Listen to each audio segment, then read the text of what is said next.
오늘 우리에게 주는 말씀은 마태복음 26장 47절에서 56절까지 말씀입니다.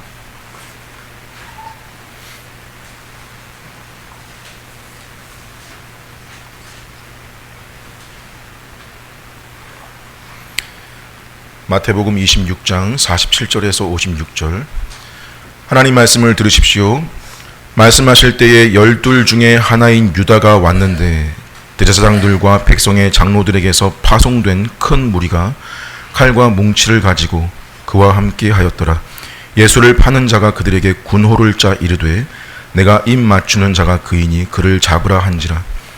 곧 예수께 나와 랍비여 안녕하시옵니까 하고 입을 맞추니 예수께서 이르시되 친구여 네가 무엇을 하려고 왔는지 행하라 하신대.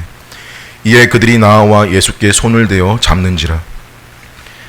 예수와 함께 있던 자 중에 하나가 손을 펴 칼을 빼어 대제사장의 종을 쳐 그 귀를 떨어뜨리니 이에 예수께서 이르시되 네 칼을 도로 칼집에 꽂으라.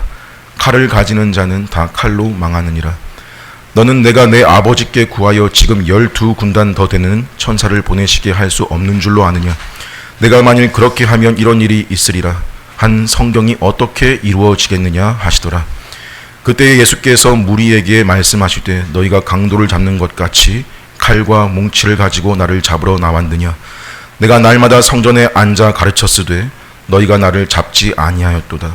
그러나 이렇게 된 것은 다 선지자들의 글을 이루려 함이니라 하시더라. 이에 제자들이 다 예수를 버리고 도망하니라.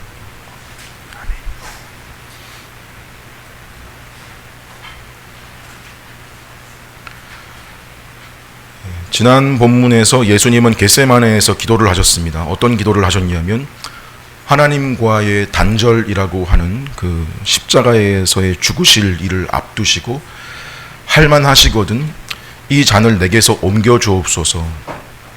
하지만 결국 그 기도는 어떤 결론으로 향해 갔냐면 나의 원대로 마옵시고 아버지의 원대로 되기를 원하나이다. 그렇죠? 즉 아버지의 뜻이 이루어지기를 기도하셨습니다. 그리고 제자들에게는 시험에 들지 않게 깨어 기도하라라고 하셨습니다. 그런데 제자들은 그러질 못했고요. 주님이 3번에 걸쳐 기도하시는 동안 계속 잠을 잤습니다. 우리가 이런 장면들에서 놓치지 말아야 할 것은 이런 예수님과 제자들의 장면들을 그냥 마태가 그냥 관찰자의 입장으로 보고 관찰해서 일어난 일을 그냥 기록한 것이 아니고 철저히 성취로서 본 것이었다라는 사실입니다. 이건 마태의 생각이 아니라 주님의 생각이 그렇습니다. 지난 본문에서는 이 성취라는 면이 어떻게 드러났었냐면 특히 오늘 밤에 너희가 다 나를 버리리라 하신 그 말씀도 뭐라 하세요?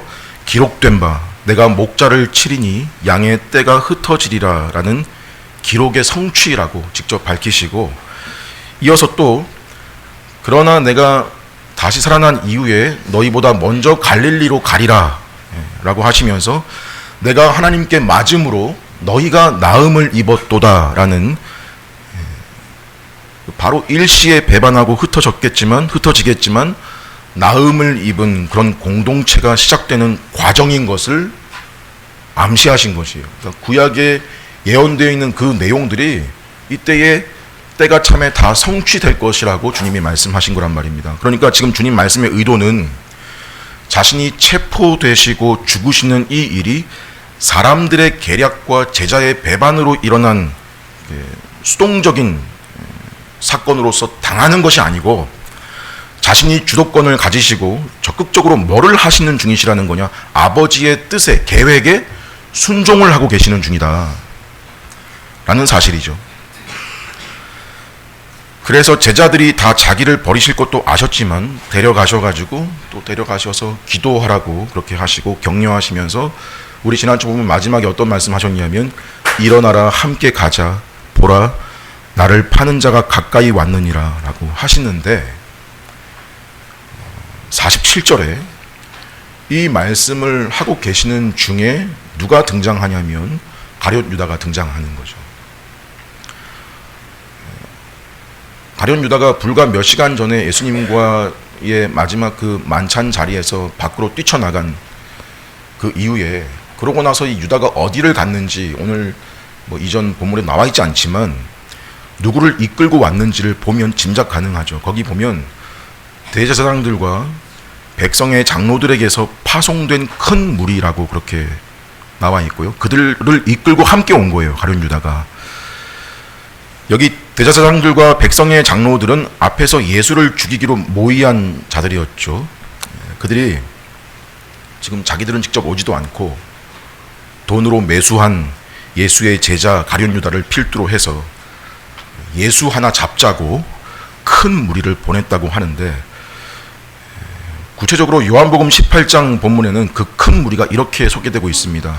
로마의 군대와 대제사장들과 바리새인들에게서 얻은 아랫사람들이라고 소개되어 있어요. 군대와 아랫사람들. 당시에 유대인들의 명절에는 특히 그 민중의 시위나 밀란이 일어나는 경우가 있어서 이 성전에 로마 군인들을 성전 수비대로 배치를 시켜놨었습니다. 그래서 그 기간 중에는 그 군대를 그 성전을 책임지는 대제사장들의 그 관할 하에 두도록, 통제 아래 있도록 했어요. 즉 그 군대 병력과 또 종교 지도자들이 고용한 건달패 같은 이들을 함께 보냈다는 게 오늘 본문 마태의 표현으로는 그들이 손에 들고 온 게 뭐라고 표현되어 있냐면 칼과 몽치라고 되어 있어요. 몽치란 나무로 다듬어 깎아 만든 진압봉 같은 거라고 생각하시면 쉽게 나무 몽둥이입니다. TV 드라마나 영화 같은 거에서 여러분들 보셨다면 어떤 느낌인지 상상하실 수 있을 건데, 사회적 지위가 굉장히 높은데 굉장히 별로인 사람이, 우리 예수님은 굉장히 대단하시고 존경할 만한 분이시잖아요. 근데 사회적 지위가 굉장히 높은데 별로인 사람이 어떤 패거리들한테 되려 당한다, 이런 장면. 그러면서 보는 사람으로 하여금 사이다를 느끼게 하는 장면들 보신 적 있으신가요? 그때 그 사람이 주로 하는 대사가 뭐냐면 이거예요. 내가 누군지 알아? 내가 누군지 알고 날 건드려? 너희 가만히 안 둬. 이런 장면이 하나가 있고요. 또 혹시 시간이 좀 지난 다음에 그 패거리들 입장에서 모르고 건드렸다가 뒤에 자기들이 누구를 건드린 건지 알았을 때, 그때 지들끼리 하는 말, 보통 대사가 뭐냐면 이거예요. 아, 망했다. 야, 그것도 몰랐냐. 우리 어떡하냐, 이건 거죠. 근데 지금 이건 상대가 누군 거냐면 하나님의 아들 그리스도시고, 이분을 잡으려고 밤중에 몽둥이를 가져갔다는 사실. 사실 역으로 보면요, 두려워서 그랬을 수도 있어요. 한 사람 잡는데 지금 뭐가 동원됐냐? 군대가 동원되고, 군대와 뭐 거의 조폭 비슷한 아랫사람들 동원되고, 칼과 몽둥이가 동원됐다는 거는 그 대상이 보통 사람은 아니라는 걸 이미 알고 있어서 이 사람들, 이분이 메시아적 능력을 행하시는 거 수차례 봐왔었거든요. 지금 보냄받은, 파송된 이 무리들은 뭐 직접 못 봤을 수는 있다고 쳐도 가룟 유다는요, 바로 옆에서 3년을 봐왔잖아요. 그리고 이 패거리들을 보낸 사람들도 그 사실을 봤고 목격했고 알아요. 그래서 혹여나 잡으러 갔다가 어떤 능력을 행사해서 오히려 봉변이라도 당하면 어쩌나. 그래서 사람이 결국 생각해낸다는 게 뭐인 거냐면 사람 인원수와 무기를 동원하는, 그것이 사람의 생각이고 사람의 수준이고 방법인 거죠. 근데 한편으로 지금 가룟 유다가 지금 그럼에도 겁없이 앞장서겠다라고 한 것을 보면, 어쩌면 가룟 유다 생각에는 자기가 3년 동안 옆에서 봐온 예수님이라면, 예수님 성정에 이 정도 병력을 내가 이끌고 가면 예수님이라면 순순히 잡혀갈 거라는 생각도 했는지도 모르죠. 가룟 유다가 설마 이 정도의 병력이라면 예수님을 잡을 수 있을 거야라고 생각했을까? 예수도 어쩔 수 없을 거다라고 그렇게 생각했을까? 뭐냐면, 무슨 말이냐면, 이분이 메시아이시다라는 어떤 감지가 나름대로 다들 있었다는 거죠. 근데 문제는 뭐냐? 자기들이 생각한 메시아와 다르다. 그래서 없애야 된다. 내지는 가룟 유다는 속았다라는 생각에 사로잡혀서 자기들이 지금 누구를 건드리며 무슨 짓을 하고 있는 건지 모르는 거죠. 여러분, 사실 이게 얼마나 말이 안 되는 장면인 거냐면, 잘 들어보세요. 대제사장들과 백성의 장로들이라면 명색이 이게 사내들인이라는 예루살렘 그 유대 민족의 최고 법정 기관이거든요. 최고 기관이면 그 기관다운 어떤 원칙과 과정이라는 게 있는 법입니다. 있었어요. 그 누군가를 잡아들이려면 만약 예수라는 자에게 어떤 문제가 있다 하면 절차를 따라 해명을 요구하고 법정에 출두해서 소명을 해라. 네 입장이 뭔지, 이게 사실인지 아닌지 재판을 받아라. 소명하고 발언하고 정식 재판 받아라. 근데 예고도 없이 무장 병력들이 조폭들하고 같이 몰려와가지고 예수 한 사람 잡겠다고 이게 왔다는 거. 그것도 남들 다 자는 한밤중에. 무슨 중범죄자, 폭동의 주동자라도 검거하는 듯이. 근데 예수님이 그런 잘못을 한 게 없거든요. 그럴 만한 잘못을 한 게 없어요. 그러니까 그야말로 그냥 봐도 얼마나 어이가 없고 억울한 상황인 거예요, 이게.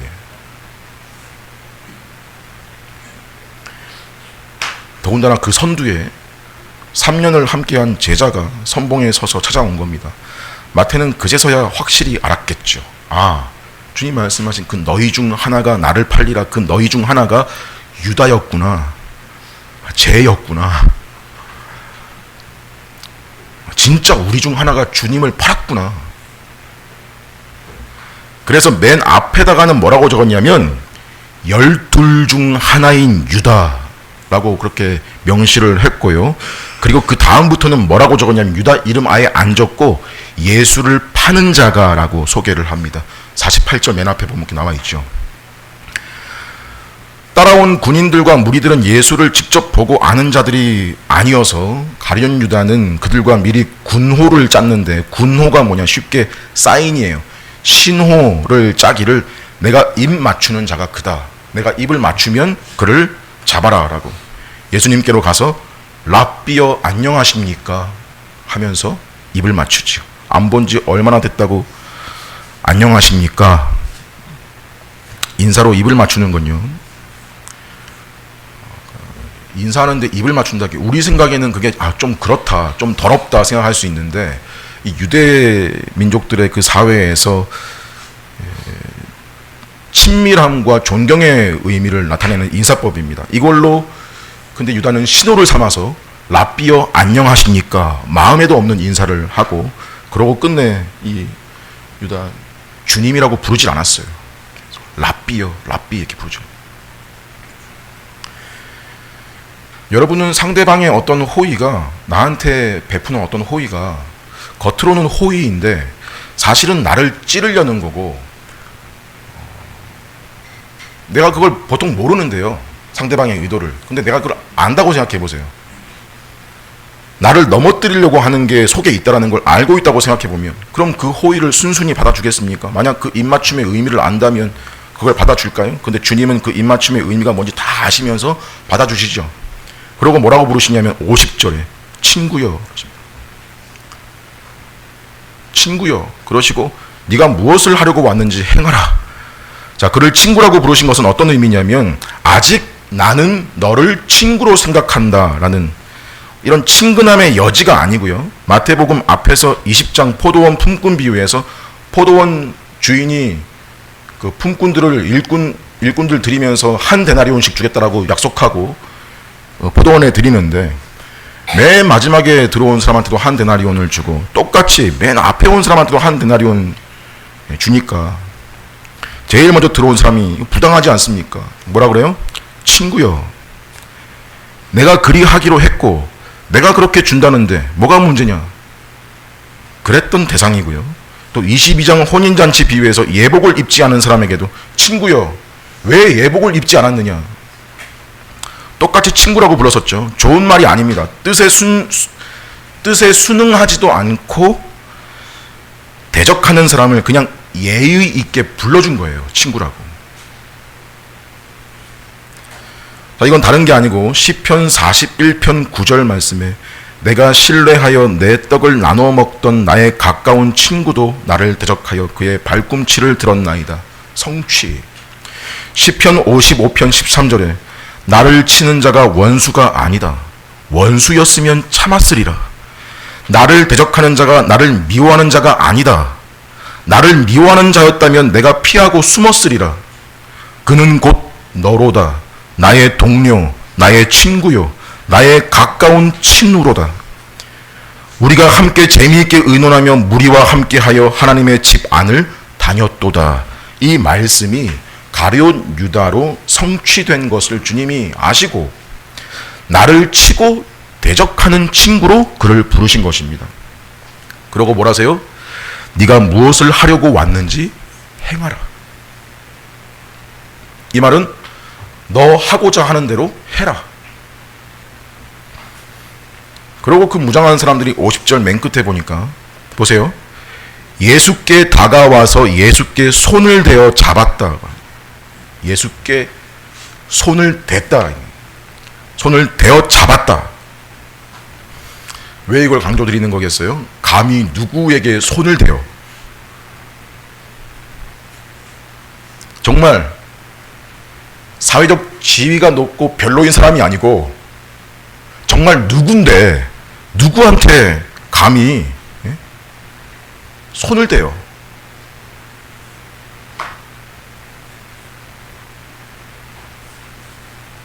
출애굽기 33장에 하나님께서 모세에게 네가 내 얼굴을 보지 못하리니 나를 보고 살 자가 없음이라 하시고 이사야 선지자 성전에서 하나님의 영광을 보고 화로다 나여 망하게 되었도다.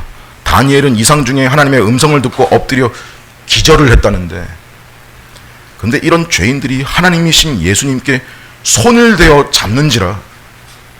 자, 이게 모르는 분들이 보면 아니 하나님이라면서 왜 붙잡혀? 왜 손 대게 놔둬? 당연히 무슨 대사가 나와야 상식인 거냐면 넌 내가 누군지 알아? 내가 누군지 알고 날 건드려? 내가 가만 안 둬? 사람은 당장 그 상황을 해결하기 위한 능력이나 힘이 없다 그래도 이분 하나님이시라며. 하나님 아니시냐? 바로 이 점이 오늘 본문의 중요한 중심이 되는 지점이죠. 똥인지 된장인지 분간 못하는 이 인간들이 칼과 몽둥이를 가지고 이분을 잡겠다라는 이 모습도 놀랍지만 여러분, 사실 오늘 본문에서 제일 놀라운 게 뭔 거냐면요, 예수님이 순순히 그냥 잡혀가신다는 거. 이게 진짜 놀라운 거예요.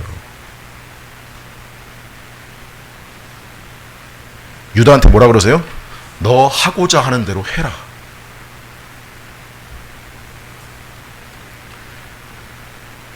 여러분, 지금 이 상황은 제가 지금 최대한 좀 실감나게 설명을 드리려고 하는데, 지금 이 상황은 아무리 설명을 한다고 해도 거기 함께 있던 제자들 입장에서 이게 비교가 될 수가 없어요. 그들에겐 정말 충격적인 장면이에요. 정말 예상치 못한 상황이죠.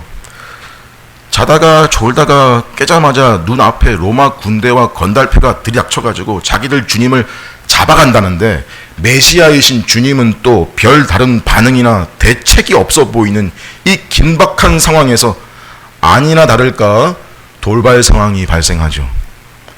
예수님 곁에 있던 제자 중 하나가 칼을 빼들어서, 이 칼은 호신용 칼 같은 거예요. 단검이에요, 단검. 짧은 호신용 칼을 빼들어서 그 자리에 있던 대제사장의 종 하나를 쳐서 그 귀를 잘라버린 거예요.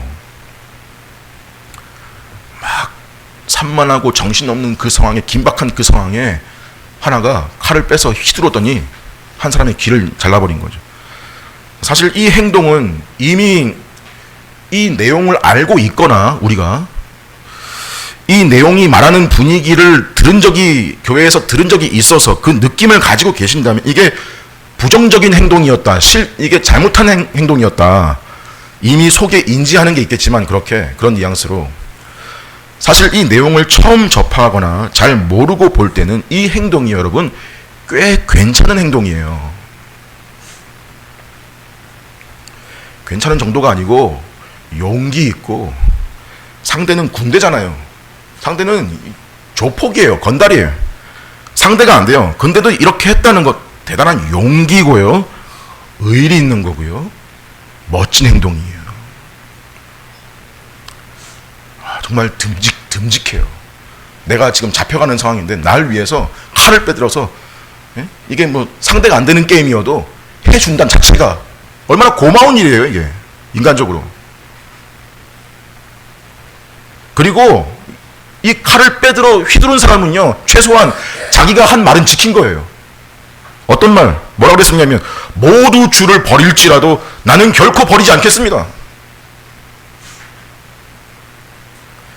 내가 주와 함께 죽을지언정 주를 부인하지 않겠나이다. 누가 한 말이었어요? 마태는 또 그 이름을 익명 처리해버려요. 이름 안 적어놨어요. 마태는. 무명 처리. 왜 그런가 하면 잠시라도 이 본문 내용을 글로 읽다가 어떤 특정 인물한테 또 영광이 돌아가고 막 추켜 세울까봐 잠깐이라도 무슨 말이냐 그 정도로 괜찮은 행동이라고요. 이 행동이. 와 그래도 의리 있네. 이런 식으로. 요한복음 본문에는 그 실명이 공개됐는데요. 누구였어요? 베드로였죠. 베드로가 가지고 있던 칼을 꺼내서 대제사장의 종 말고라고 하는 사람에게 칼을 휘두르는데 그의 귀가 잘립니다. 내가 주와 함께 죽을지언정 결코 주를 떠나지 않겠다. 그 말 지킨 거예요. 이 자리에서만큼은. 또 누가복음 본문에는요. 더 신기한 얘기가 나와요. 재밌는 얘기가. 베드로만 이런 게 아니래요. 베드로만 이런 게 아니고 실제 칼을 휘두른 건 베드로지만 누가복음에 보면 다른 제자들도 일제히 뭐라고 그랬냐 주여 우리가 칼로 치리이까 그랬대요. 뭐 칼을 11명이 다 이렇게 갖고 들고 있었냐 그렇진 않아도 사실 칼은 단 2자루였어요. 이것도 성경에 나와요. 누가복음 22장 35절에 보면 예수님이 최후 만찬 자리에서 마태는 기록하지 않은 내용이 나오는데 전에는 내가 너희를 복음 전하러 보낼 때 전대 그러니까 허리에 차는 돈지갑이에요. 전대나 배낭이나 신발도 없이 보냈지만 부족함이 있었냐? 없었지. 헌데 이제는 더 어려운 때가 올 거다. 전대 있으면 차고 배낭도 있으면 그렇게 메고 그러고 검 없는 자는 겉옷을 팔아서라도 살아. 자, 이 말씀은 이제 예수님이 죽으심 이후에 앞으로 복음 전하는 일에 혹 당하는 강도나 위협의 순간에 자기 방어를 금하지 않으신 차원이 있는 거거든요. 그때 제자들이 한 말이 뭐냐면 우리가 지금 검이 2개가 있습니다. 그래요. 하나는 베드로의 것이었을 거고 하나는 누구의 것인지 모르지만 하나가 더 있었대요. 그러니까 대적들의 세력에 비하면 11명이 칼 2자루 들고 지금 이게 약하기 그지없고 초라하기까지 한 수준이지만 잔뜩 또 겁을 먹어서 지금 그러고 있는 거겠지만 그래도 맞서 보겠다고 주여 우리가 칼로 치리이까 명령만 내리십시오. 그러던 차에 베드로가 칼을 휘두른 거예요.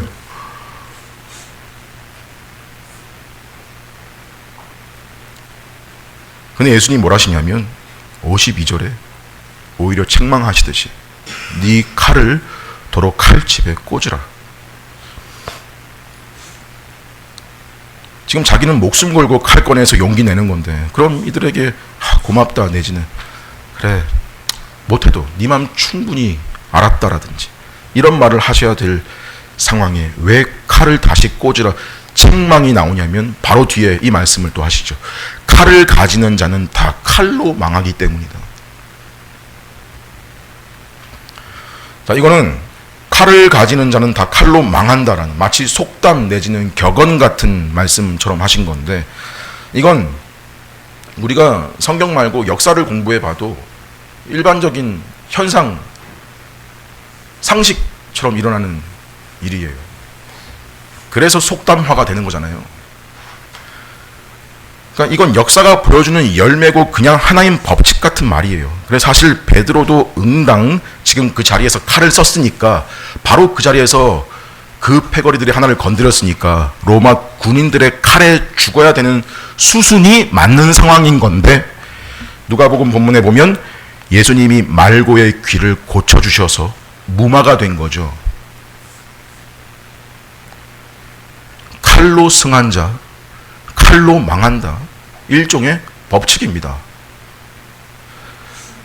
마치 물건을 위에서 아래로 떨어뜨리면 놓으면 아래로 떨어지는 것처럼 중력 만유인력이라는 이름을 붙였고 물이 100도가 되면 끓고 0도가 되면 언다. 끓는 점 어는 점이라고 하고 달리는 버스가 달리다가 멈추면 승객의 몸이 앞으로 이동하던 방향으로 계속 운동한다. 쏠린다.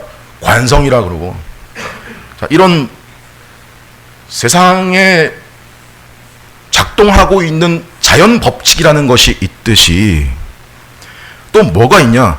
도덕 법칙이 있어요. 일반 법칙이 있어요.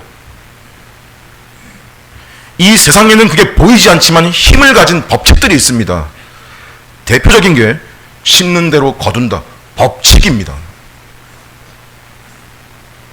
마찬가지 칼을 가지는 자는 칼로 망한다. 이런 법칙입니다. 여러분 이런 법칙들을 다 하나님이 만드신 거예요. 하나님이 만드셔서 이 세상을 통치하시고 다스리시고 보존하시는데 일반적으로 사용하시는 법칙으로서 칼을 가진 자는 다 칼로 망한다입니다. 물론 칼을 정당하게 쓰라고 주신 경우가 있죠. 그걸 공권력이라 그럽니다. 그 공권력을 진 공직자들도 칼을 합당하게 써야 돼요. 공공의 이익을 위해 잘 써야죠. 어떻게 해요? 악인을 벌하고 의인을 보호하고 하는 용도로 써야지 반대로 의인을 찔러버리고 악인을 숨겨주고 그런 식으로 악용하고 남용하고 쓰면 결국 그 칼이 그 공직자 자신을 향하게 된다. 라는 거 로마서 13장의 하나님 말씀입니다.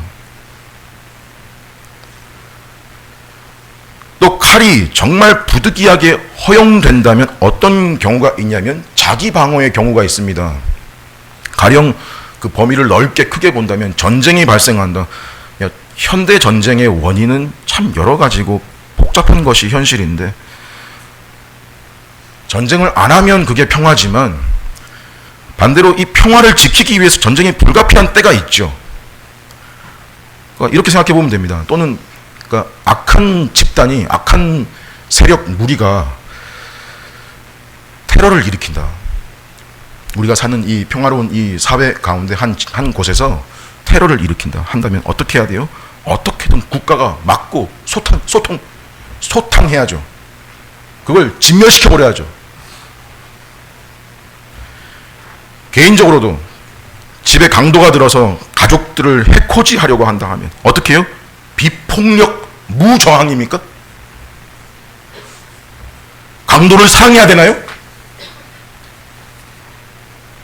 어떻게든 방어하고 가족을 지켜내야죠. 정당방위라고 그러죠.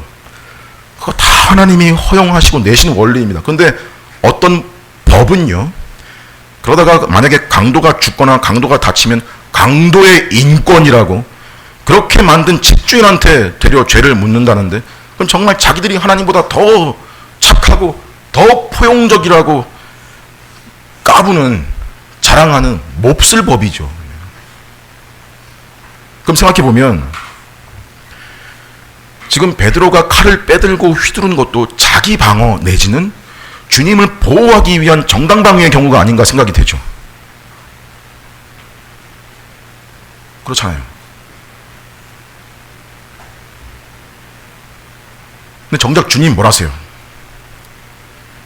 이 상황에서 웬 칼이냐 그런 쪽으로 책망하시고 칼을 도로 꽂아라.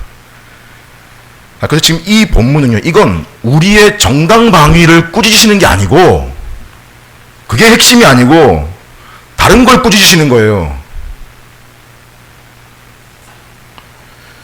지금 충돌 지점은 베드로는 이거죠. 아니, 주님이 지금 죄인 취급당하고 불의한 자들에게 끌려가는데 이걸 그냥 우리 보고만 있으라는 건가? 어떻게든 칼을 써서라도 막아야 되는 거 아니냐? 기특한데요. 갸륵한데요. 이거 사람의 생각이라고. 그럼 주님 생각은요? 한마디로 하면 내 나라는 칼로 세워지는 나라가 아니다라는 거죠. 계속 이런 충돌이 발생하는 이유가 뭐냐면요, 제자들이 예수님의 죽으심의 의미를 계속해서 놓치고 있다. 예수님의 죽으심의 의미 뭐예요? 일반적인 생물학적인 죽음이 아니다. 공의로우신 하나님께서 요구하시는 죄의 값이다. 죄의 값으로서의 사망이다. 하나님과의 단절에서 자기 백성을 그 죄에서 구원하시기 위해 그 죄 문제에 해결해서 택하신 자들을 살리실 유일한 방법은 이 그리스도가 죽는 그 길 외에는 방법이 없다. 그것이 하나님의 뜻이다. 하나님의 생각이다. 무슨 말이냐? 사람의 입장에서 자기가 아무리 정당해도요, 내가 내 이유가 아무리 정당해도 옳아도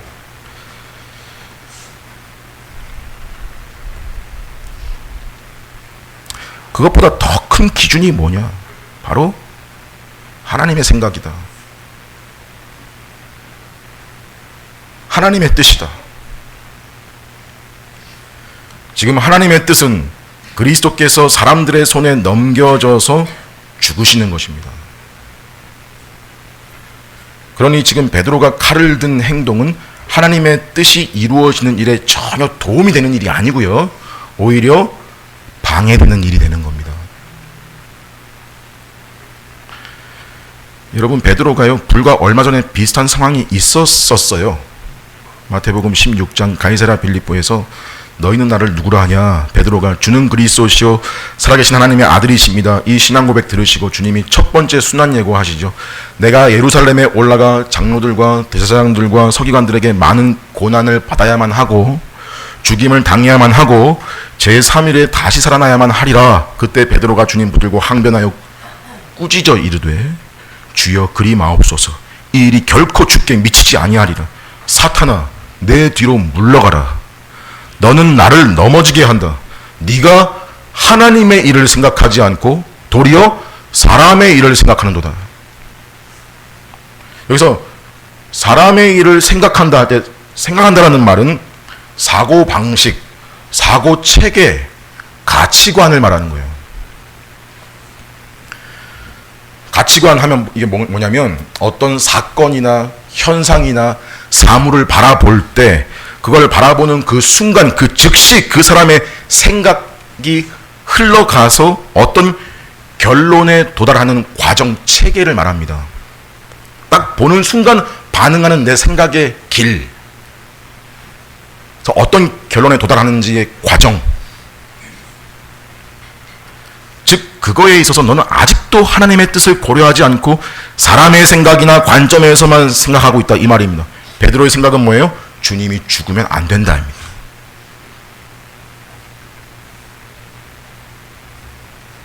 그럴 수 없다. 그래서 그 행동이 나오는 거죠. 용기도 있고요, 열정도 있고요, 주님께 대한 사랑도 있고. 근데 그게 정작 하나님의 뜻과 하나님의 생각과 맞지 않으면, 그 방법이 맞지 않으면 무슨 소용이냐. 그러니 무엇을 알아야 됩니까?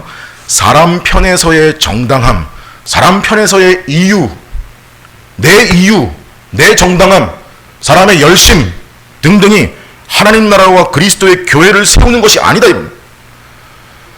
그게 하나님 나라와 교회를 이루고 세우는 원동력이 될 수 없다. 철저하게 간혹 신앙 고백을 했다라는 이들 중에도, 베드로처럼 믿음이 있다 하는 이들 중에도 자기 생각과 자기 열심으로 교회를 일으켜 보겠노라, 그런 시도들이 있는데, 교회는 사람의 헌신으로 생존하는 것도 아니고 사람의 지략으로 유지되는 거나 세워지는 모임도 아니고 물론 사람이 일시에 노력을 하고 지략을 짜고 계획을 세워서 사람 수를 동원하면 그 현상으로 그 노력과 전략으로 교회를 키울 수 있고 또 많은 일을 할 수도 있을 텐데 그게 하나님의 의를 과연 이루는 일이냐? 이건 다른 문제죠.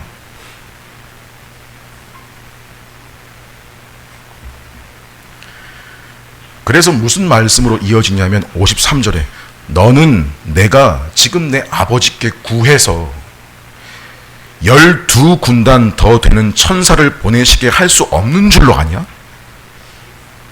12군단이라는 표현을 썼는데 당시 로마 병력에서 한 군단 레기온이라고 하면 보병만 6,000명이에요.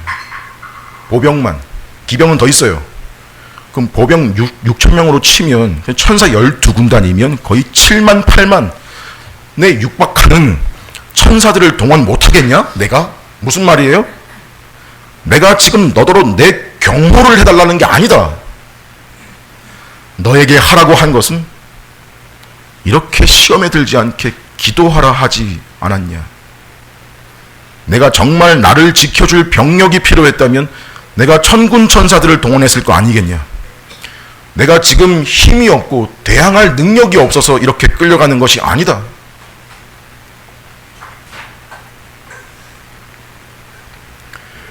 그럼 왜 끌려가시는 건가? 주님의 답은 아주 명료하고 한마디로 간단합니다. 이런 일이 있으리라 한 성경을 이루기 위해서입니다. 54절이죠. 주님에게는 철저히 이게 목적이었습니다. 54절에 내가 만일 그렇게 하면, 즉 내가 아버지의 뜻에 순종하지 않고 천사들의 군대를 소집해버리면 이런 일이 있으리라 한 성경이 어떻게 성취될 수 있겠냐? 이렇게 지금 주님은 자신의 천사들을 동원시킬 능력과 특권이 있으심에도 그 능력과 특권을 쓰지 않으시고 사용하지 않으시고 그냥 죽음의 길로 걸어가시는 겁니다. 왜요? 그것이 하나님의 뜻을 담은 구약의 예언을 성취하는 일이었기 때문이라는 거예요. 자, 이게 여러분 주님의 고난입니다. 여러분 잘 아시는 내용 마태복음 4장에서 마귀가 예수님한테 너가 하나님의 아들이거든 여기 높은 곳에서 뛰어내려라 라고 시험했을 때 하나님이 천사들을 보내서 발이 돌에 부딪히지 않게 지켜줄 거다라고 적혀있지 않았냐라고 마귀가 성경 인용해서 그렇게 시험을 걸거든요. 뭐 주님 뛰어내리시는 거 어렵습니까? 하나님이신데. 그런데 안 하시죠. 왜요? 그렇게 뛰어내리는 것이 하나님의 뜻이 아니기 때문입니다. 어떤 면에서 하나님 뜻이 아니냐? 예수님은 완전한 하나님이시지만 완전한 사람이신 분으로 오셨는데 능력이 있다고 그 능력을 사용하기를 자기 목숨을 위해 사용하는 거.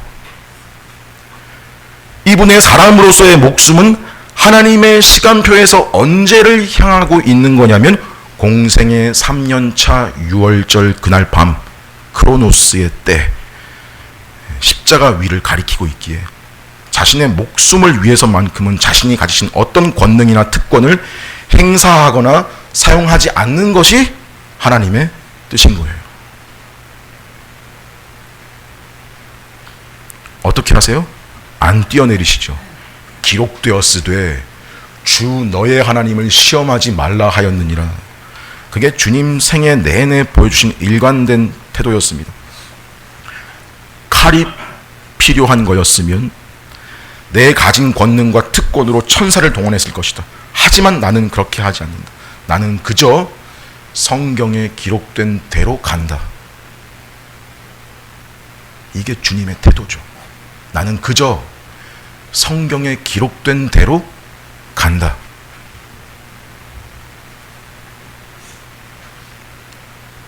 그래서 주님은 이 상황에서 저항하지 않으십니다.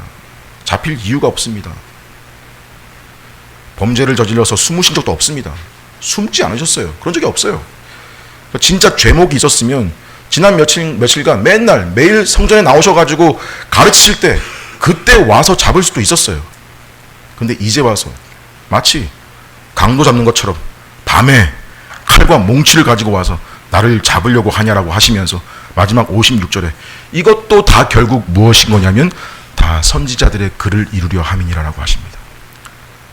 그러니까 자신이 지금 부당하게 의롭지 않은 방법으로 잡혀가시는 취급당하시는 것까지도 다 성경의 성취라고 하시면서 끌려가시는 거예요.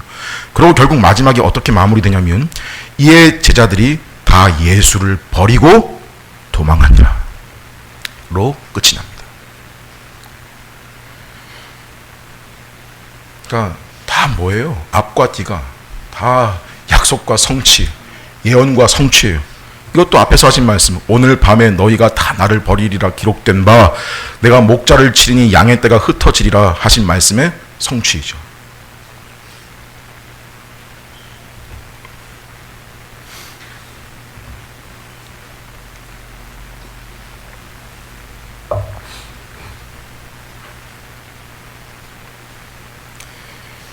여러분, 제자들의 이런 모습을 우리가 쉽게 비난할 수 없는 것이 뭐라 그랬냐면 우리도 여러분과 저도 호언장담할 수 없는 존재라는 거. 생각해 보세요. 만약 지금 내가 이 본문의 때로 이 자리로 내가 있었다면, 내가 돌아간다면 그쪽으로 나는 어땠을까? 만일 그럼 지금의 나는 그 11명 중에 누구쯤 됐었을까? 베드로만큼은 할 수 있었을까? 혹 설마 내가 가룟 유다는 아니었을까? 내 역할이. 여러분, 중요한 건 그리스도께 대한 믿음이에요. 지금 성취된 차원으로 뿔뿔이 흩어져 도망친 이 제자들을 지금 비아냥거리고 비웃을 수 없는 게, 중요한 건 믿음이다. 이게 무슨 말이냐?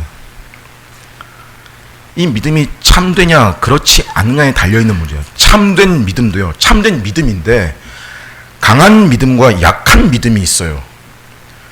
참되고 강한 믿음은요, 위협의 순간에도 주님 따르는 결단을 내리지만 참된데 약한 믿음은요, 굴복하기도 합니다.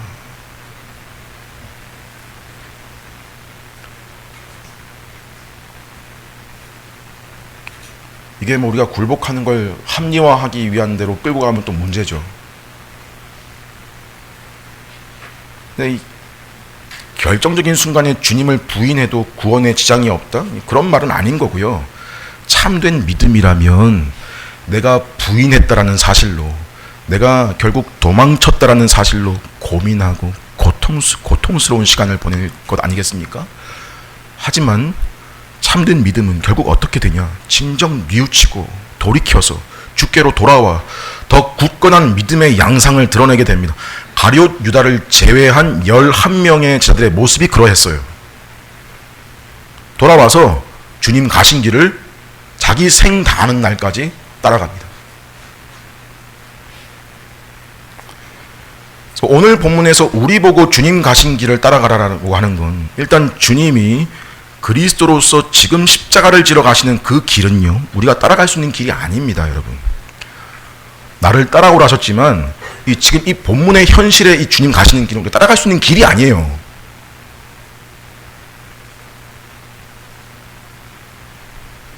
문자적으로 지금 골고다 가서 난 같이 죽자, 이런 의미로 자기 십자가 나를 따라와라 말씀하신 게 아니라고요.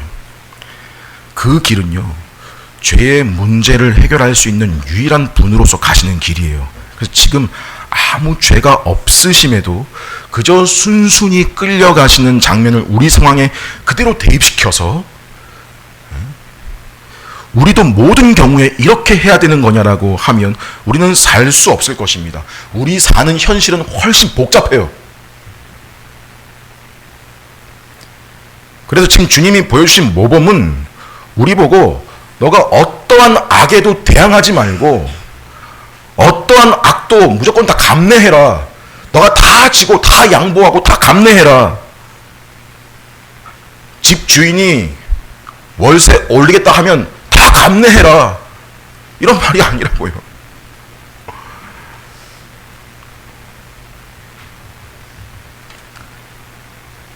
예수님 저항 없이 끌려가셨다고 누가 나를 어디로 끌고 가면 그냥 순순히 끌려갑니까? 끌려가야 돼요? 고소당하고 법정 다툼 안 만들고 안 생기면 제일 좋은데 우리 삶이 얼마나 예측 불허해요. 누가 나를 고소했고 내가 정말 억울하면 그건 어떻게 해요? 그 억울함을 벗으려고 해야죠. 우리 자신이 위험에 처하면 스스로 방어하는 것을 금하시는 게 아니라고요. 지금 이 본문이. 하지만 모범으로 제시하신 원리는 있습니다. 오늘 말씀에 유독 성취가 강조되는데 무슨 의도인 거냐면 결국 예수님의 체포와 죽으심이 가룟 유다의 배반이나 군대의 무력 때문에 일어난 일이 아니라는 거죠. 그럼 뭐냐? 하나님의 뜻이 이루어진 것이고, 그럼 그 하나님의 뜻이 어떻게 이루어지고 있냐 보니까 예수의 순종으로 이루어지고 있다. 이게 또 단순히 우리한테 너희도 그렇게 순종해라라는 그런 차원으로 끝이 아니고 주님이 이 순종에서 보여주신 모습을 보라고 하는 건데, 주님은 충분히 자신을 위해 천군 천사를 동원할 수 있는 권능을 가지고 계셨지만 자기 목숨을 위해서는 그것을 사용하지 않으셨다. 기꺼이 포기하셨다. 이거죠. 왜 그러셨냐? 단순하죠. 아버지의 뜻 때문에. 그게 아버지의 뜻이기 때문에. 그냥 아버지의 계획에 그냥 철저히 순종하셨을 뿐인 겁니다. 여기에 원리가 담겨 있습니다.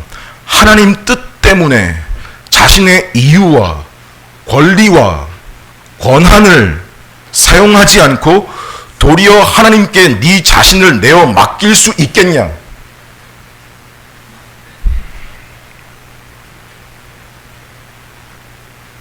너가 이 땅 살면서 교회에서 듣고 배운 하나님 말씀에서 깨달은 그 원리 때문에, 하나님 때문에 너한테 이유가 있고 정당한 권리가 있고 권한도 있는데 그걸 사용하지 않고 도리어 너 하나님께 네 자신을 내어 맡길 수 있겠냐?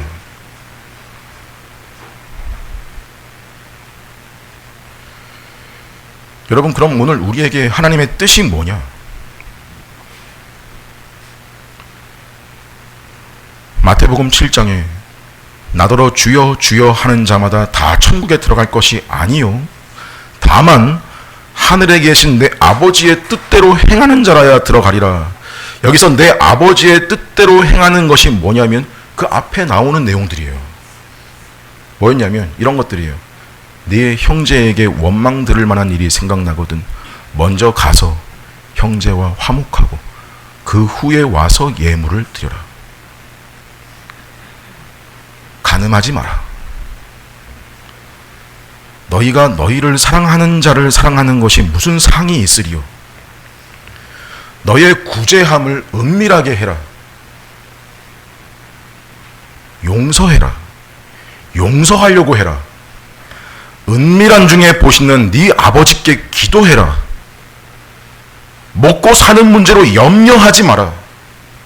먼저 그의 나라의 백성답게 사는 걸 추구해라. 비판하지 마라. 남에게 대우를 받고자 하는 대로 너부터가 대우해라. 이런 것들이에요. 그러니까 이런 것들에 대해서 분명히 명시되어 있는데 보지 않고 생각하지 않고 하나님 뜻이 뭐냐? 이러는 게 얼마나 많은 우리냐? 이런 것 말씀하시고서 뭐라 그러세요? 이런 것이 없이 하나님을 섬긴다? 하나님 위에 일한다? 그거 거짓 선지자들을 삼가라.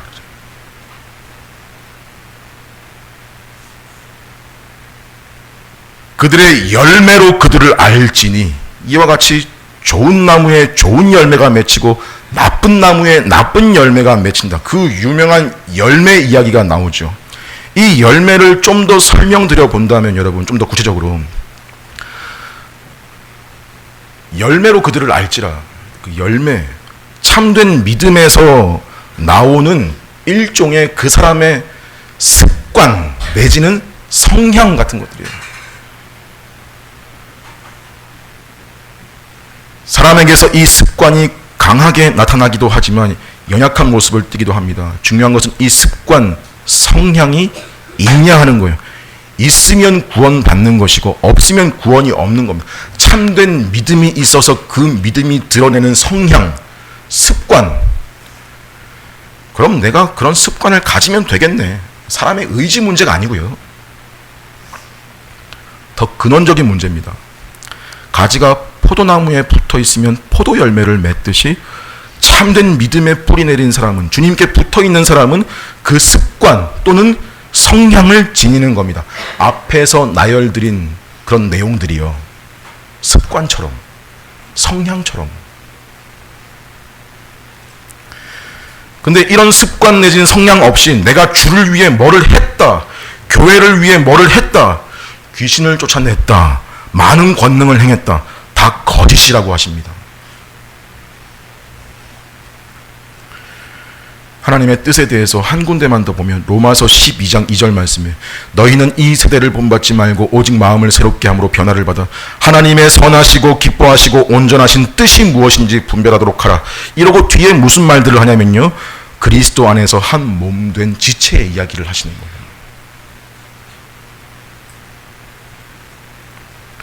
형제를 사랑하고 서로 우애하고 존경하기를 서로 먼저 해라. 존경하기를 서로 먼저 해라.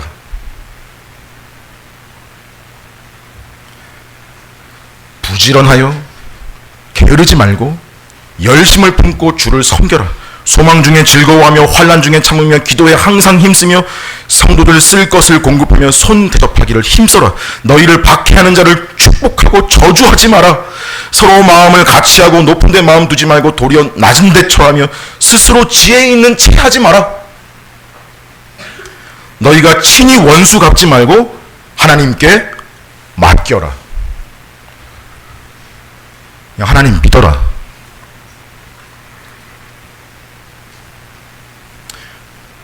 여러분, 이런 습관 내지는 성향입니다. 그래서 져주기도 하고 기다려도 주고 오래 참고 이해해 주려 하고 먼저 풀려고 하고 먼저 용서를 구하고, 그게 여러분 내가 진짜 틀려서 그렇게 낮아지는 게 아니고 내가 오라도 낮아져 보자. 왜? 나는 성경에 기록된 대로 간다. 이 원리. 사실 내가 옳을 때 사람은 거의 내가 옳잖아요. 여러분들 들으시면서도 내가 옳은데 어떻게 그래 이럴 수 있잖아요. 사실 여러분들 그때도 자기가 정말 옳은가부터 확인해 봐야 됩니다. 내가 진짜 옳아?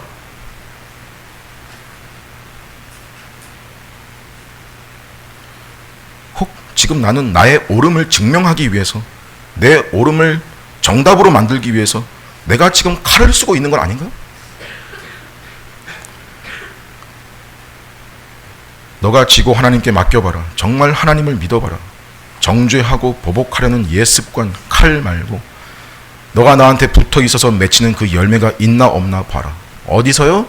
먼저 부부 사이에서부터, 집에서부터, 주 안에서, 집에서부터, 교회에서부터, 너를 비롯한 소자들이 모여있는 그 곳에서부터 그렇게 하는 거예요. 이런 것들만 봐도 하나님 나라는 칼로 이루어지는 나라가 아니다. 세상살이에 찌들고 물든 자기 생각과 자기 경험, 자기 감정, 자기 주장 가지고 들어오는 곳이 아니다. 바로 하나님의 우리를 향하신 이 뜻 때문에 자기 권리, 자기 능력도 사용하지 않고 도리어 하나님께 자신을 맡기겠냐. 자, 이럴 수 있는 게 딴 게 아니라 이게 제자라는 거거든요. 항상 문제는요, 이게 쉽지 않아 보인다는 거죠.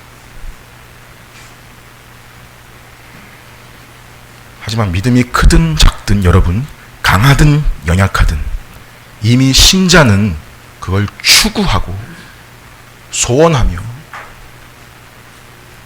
원하며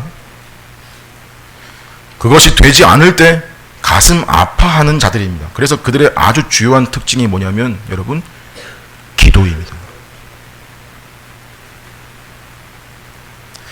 그들의 정말 중요한 특징, 독특한 특징이 그거예요. 기도입니다. 무슨 기도를 드려요? 내 속의 칼을 없애주십시오. 나쁜 옛 성향이 점점 죽고 주님, 사람의 생각이 아닌 하나님의 뜻에 저를 맞추고 묵묵히 그 뜻을 따르는 믿음의 습관이 열매 맺게 하옵소서. 여러분, 진심의 중심 가운데 이런 기도가 있을 때, 또 그대로 살아보려고 할 때 그런 자들이 제자입니다. 그리고 이것이 이 땅에서 가장 복이고 영광이라고 말씀하시는 것이 오늘 본문입니다. 오늘 이 말씀을 대하는 저와 여러분 모든 분들이 이 복과 영광을 다 누리게 되시기를 간절히 소망합니다. 함께 기도하시겠습니다.